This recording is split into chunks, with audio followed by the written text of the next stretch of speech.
வணக்கம். இந்த பதிவில் நம்ம இன்றைக்கி பார்க்க போகிறது வந்து தாஞ்சூர் பெயிண்டிங்கில் நம்ம யூஸ் பண்ணக்கூடிய யாழி வகையில் ஒரு வகை தான் பார்க்க போகிறோம். இதுக்கு முன்னாடி நான் போட்டிருந்த பதிவில் வந்து சிங்க யாழி பற்றி பார்த்துருந்தோம். அது வந்து அந்த சாமிக்கு பின்னாடி வைக்கிற திருவாச்சி இருக்குங்களா, திருவாச்சியில் மேலே மெயினாக டாப்பில் வரும். அந்த இடத்துல வரக்கூடிய யாழி வந்து எப்படி சிம்பிளாக ஒரு டிசைன் எல்லோரும் போடலாம் அப்படின்ற மாதிரி ஒரு டிசைன் கொடுத்துருந்தேன். இப்போ இந்த பதிவில் வந்து நம்ம அதே திருவாச்சியில் வந்து 2 பக்கமும் அந்த ஆர்ச், அந்த வளைவு ஆரம்பிக்கிற இடத்துல வந்து லெஃப்ட் சைடும் சரி ரைட் சைடும் சரி 2 பக்கமும் சாமியை பார்த்த மாதிரி வச்சுருப்பாங்க. அந்த யாழி தான் வந்து நம்ம எப்படி டிசைன் பண்ணலாம் அப்படின்றத பார்க்கலாம். இதுவும் வந்து நான் ரொம்ப பேசிக்காக சிம்பிளாக எல்லோரும் போடுற மாதிரியான ஒரு டிசைனை தான் நான் எடுத்திருக்கேன். ஸோ ரொம்ப காம்ப்ளிகேட் இருக்காது. இது வந்து ஒரு பறவையோட அமைப்பு மாதிரி காட்டியிருப்பாங்க. நம்ம நேற்று பார்த்துருந்தது வந்து சிங்கத்தோட அமைப்பு மாதிரி இருக்கும். அது வந்து சிங்கம் மாதிரியான ஒரு முக அமைப்போடு நம்ம அந்த முகத்தை மட்டும் காட்டி வரைஞ்சிருப்போம். இதில் வந்து முழு உருவமும் காட்டின மாதிரி வரும். சைடு போஸில் வந்து காட்டியிருப்பாங்க. இதில் வந்து கால் பார்த்தோம்னா பறவையோட கால் மாதிரி தான் இருக்கும். இந்த வாய் பகுதியெலாம் பார்த்தோம் அப்படின்னா யானையோட வாய், அந்த தும்பிக்கை மாதிரி ஒரு அமைப்பில் காட்டியிருப்பாங்க. பொதுவாகவே யாழிகள் எல்லாமே வந்து 3 வகையாக சொல்கிறாங்க. ஒன்று ஆடு மாதிரி இருக்கும், சிங்கம் மாதிரி இருக்கும், யானை மாதிரி இருக்கும்னு சொல்கிறாங்க. உண்மையிலே வந்து நமக்கு தெரியாது எப்படி இருந்திருக்கும் அப்படின்னு சொல்லிட்டு. சில குறிப்புகள் இருக்கிறத வச்சு தான் நமக்கு வந்து ஒரு விஷயங்களை நம்ம தெரிஞ்சுக்க முடியுது. அந்த மாதிரி தெரிஞ்சுக்கிட்ட விஷயத்தை தான் வந்து நான் உங்ககிட்ட சொல்லிகிட்ருக்கேன். இந்த பறவையில் பார்த்தோம் அப்படின்னா கூட அந்த தும்பிக்கையோட அமைப்பு மாதிரி தான் மேல் பக்கத்தில் காட்டியிருக்காங்க. அப்புறம் பல் பார்த்திங்கன்னா சிங்கப்பல் மாதிரி நிறைய பல் வச்சு காட்டியிருக்காங்க. அதே மாதிரி யாழிகளுக்கு வந்து உடம்புலாம் வந்து ஒரு குதிரையோட அமைப்பு மாதிரி தெரியும் பலமாக. கால்கள்லாம் வந்து சிங்கத்தோட கால்கள் மாதிரி இருக்கும். தலை வந்து சிங்கத்தோட தலை மாதிரி இருக்கும். சில யாழிகளுக்கு வந்து ரெக்கையெல்லாம் வச்சுருப்பாங்க. இந்த அமைப்போடையே கூட ரெக்கைகள்லாம் வச்சுருப்பாங்க. அந்த மாதிரிலாம் இருக்குது. கோயில்களில் நிறைய தூண்கள்லாம் நம்ம பார்த்துருக்கலாம். பழைய காலத்து ரொம்ப பழமையான கோயில்கள்லாம் வந்து இருக்கும். இது வரைக்கும் நீங்கள் எங்கேயாவது கோயில்களில், அதாவது ரொம்ப ஃபேமஸாக தஞ்சாவூர் பெரிய கோயில், மதுரை மீனாட்சி அம்மன் கோயில், இதெல்லாம் வந்து மேக்ஸிமம் நிறைய பேருக்கு தெரியும். அதில் இருக்க எல்லா தூண்கள்லேயுமே வந்து இந்த யாழிகள் இருக்கும். அது இல்லாமல் நீங்கள் உங்கள் ஊர் சைடு எங்கேயாவது பார்த்துருக்கீங்க அப்படின்னா நீங்கள் அந்த பிளேஸை வந்து கமெண்ட் பண்ணுங்கள், தெரிஞ்சுக்கிட்டும் மற்றவங்களும். ரொம்ப பழமையான கோயில்களில் மட்டும் இந்த யாழிகள் வச்சு ரொம்ப வந்து அதை இம்பார்ட்டன்ஸ் கொடுத்து பண்ணியிருப்பாங்க.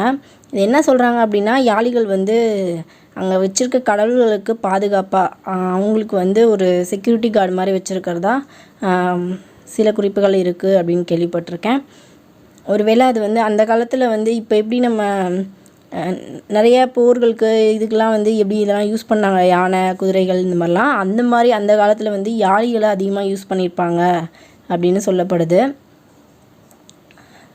யாழிகள் வந்து ரொம்ப பலம், ரொம்ப ரொம்ப ரொம்ப யானைகள்லாம் வந்து அது முன்னாடி ஒரு சின்ன விலங்கு மாதிரி தெரியுமா, அந்த அளவுக்கு வந்து யாழிகள்லாம் ரொம்ப பலம் மிக்கதாகவும் உருவத்துலையும் பெருசாக தெரியும் அப்படின்னு சொல்லியிருக்காங்க.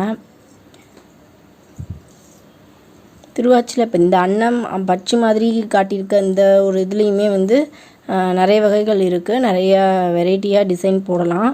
ஒன்று ஒரு விதமாக நம்ம இதுக்கப்புறம் இது கூட வந்து நிறைய கற்பனைகள் கலந்துருக்கு. நிறைய கற்பனைகள் கலந்து நிறைய உருவத்தில் வந்து நிறைய வெரைட்டிஸ்லாம் வந்து நிறைய வந்துருச்சு இப்போது அப்படின்ற மாதிரி பிக்சர்ஸில் வந்து அனலைஸ் பண்ணுறப்ப நமக்கு கிடைக்கிது. ஆனால் அது எல்லாமே நமக்கு பார்க்குறதுக்கு ரொம்பவே இன்ட்ரெஸ்டிங்காகவும் ரொம்ப பிடிச்ச மாதிரியாக ஒரு என்ன சொல்கிறது, ஒரு நமக்கு வந்து அது ஒரு கொஞ்சம் இம்ப்ரெஸ் பண்ணுற மாதிரியான ஒரு அமைப்பாக இருக்குல்ல பார்க்குறதுக்கு. அதனால் கண்டிப்பாக எல்லாருமே விரும்புவாங்க. இது வரைக்கும் சப்ஸ்கிரைப் பண்ணாமல் பார்த்துட்ருக்கீங்க அப்படின்னா கண்டிப்பாக சப்ஸ்கிரைப் பண்ணிக்கோங்க, சரிங்களா? ஆக்சுவலி இந்த அனிமல்ஸ்லாம் வந்து அந்த நம்ம ஏற்கனவே வரலாறு ஓரளவு தெரிஞ்சவங்களுக்கு, ஹிஸ்ட்ரி தெரிஞ்சவங்களுக்கெல்லாம் தெரிஞ்சிருக்கலாம். அந்த குமரிக்கண்டத்தில் வந்து இருந்து வாழ்ந்ததாகவும், அந்த குமரிக்கண்டம் தண்ணிக்குள்ளே இந்திய பெருங்கடலுக்குள்ளே ஃபுல்லாக மூழ்கினப்போ எல்லாமே சேர்ந்து அழிஞ்சிட்டதாகவும் சொல்கிறாங்க. சயின்டிஃபிக்காக இது வரைக்கும் யாரும் இதை ப்ரூவ் பண்ணதில்லைன்ற ஒரு கருத்தும் இருக்குது. இருந்தாலும் இது வந்து நம்ம சைடு வந்து தமிழர்கள் எல்லாராலையும் இதை பற்றி அதிகபட்சமாக வந்து சொல்லப்படுறது, நம்பிக்கையாக சொல்லப்படுறதா ஒரு விஷயந்தான் அந்த யாழி.